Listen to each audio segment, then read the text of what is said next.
If you hate authoritarian corruption and political violence, you must stop focusing on individuals and stay focused on the system. Full stop. Authoritarianism does not rise because of one person. It does not appear in a single election cycle. It does not take root in a matter of years even.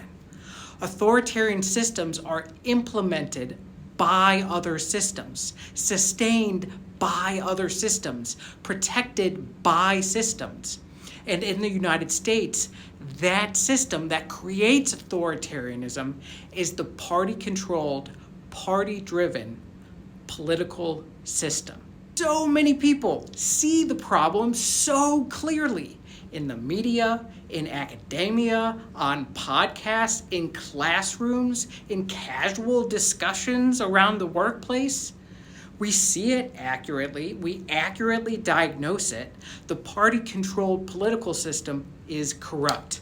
It's divisive. It's violent. It concentrates and centralizes political power. It breaks democratic republicanism. And then, after saying that, after diagnosing the systemic problem, we pivot to individuals. No!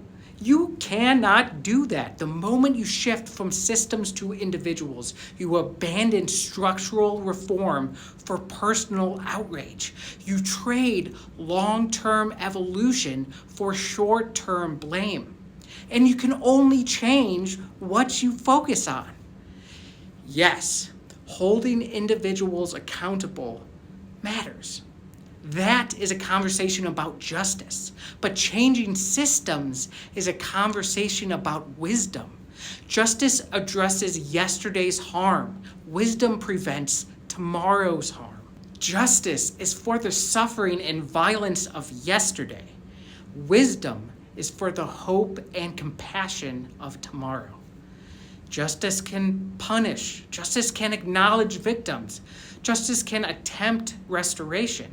But any sense of real justice is truly impossible when you are talking about large-scale, long-term, moderate, severe, extreme evil. Justice cannot bring back the dead. Justice cannot untraumatize children. It cannot undo systemic poverty. It cannot end perpetual war. But wisdom can.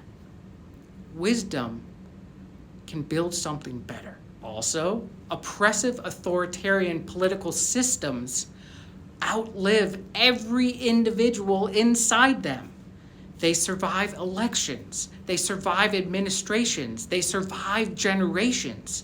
That is why the same massive problems repeat.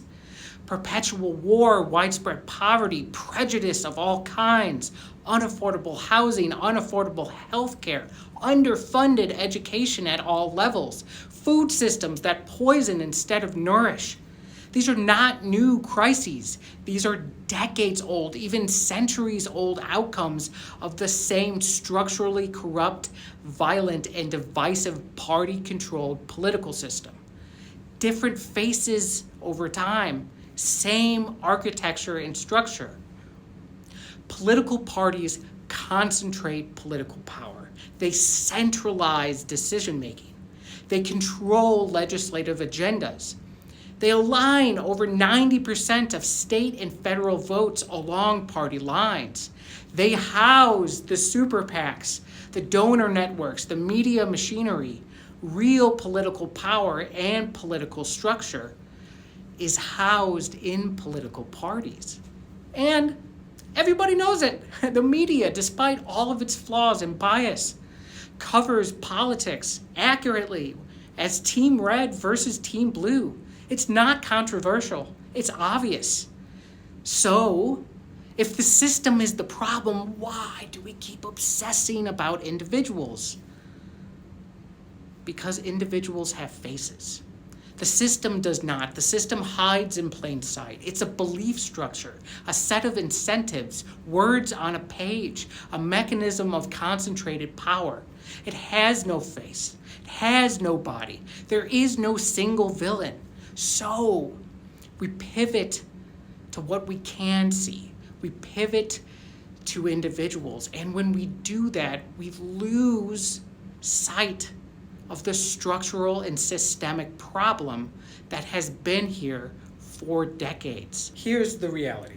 Poorly drawn, but this is the reality and structure of the entire US government.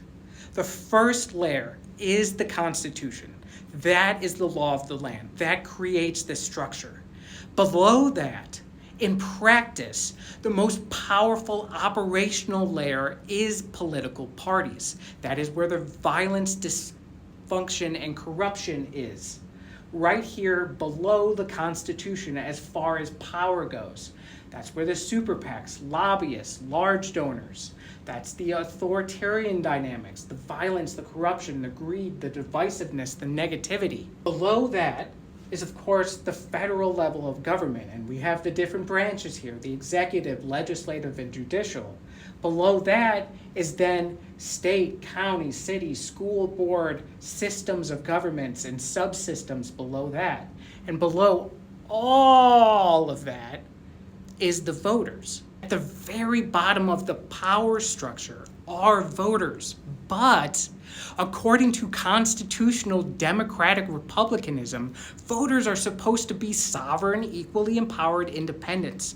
Political power is supposed to flow all the way from the Constitution down to the voters. Power will be green today.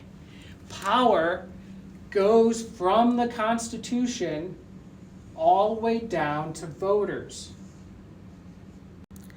Then the will of the people, the will of the voters, is supposed to inform every political decision, from the demos, the voters, to all levels of the republic, the state, right? So we have power coming down and then power going back up all the way at all levels. And when this happens, when we follow the Constitution, the political power flows down to the voters and then flows back up and informs everything in the political system.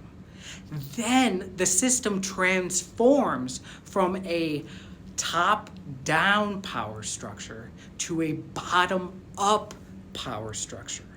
This is what is supposed to happen.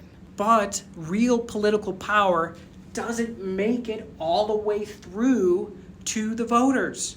It's stuck inside party machinery. It can't get through the party-controlled political system and influence the branches of government like it's supposed to. But we don't focus on the system.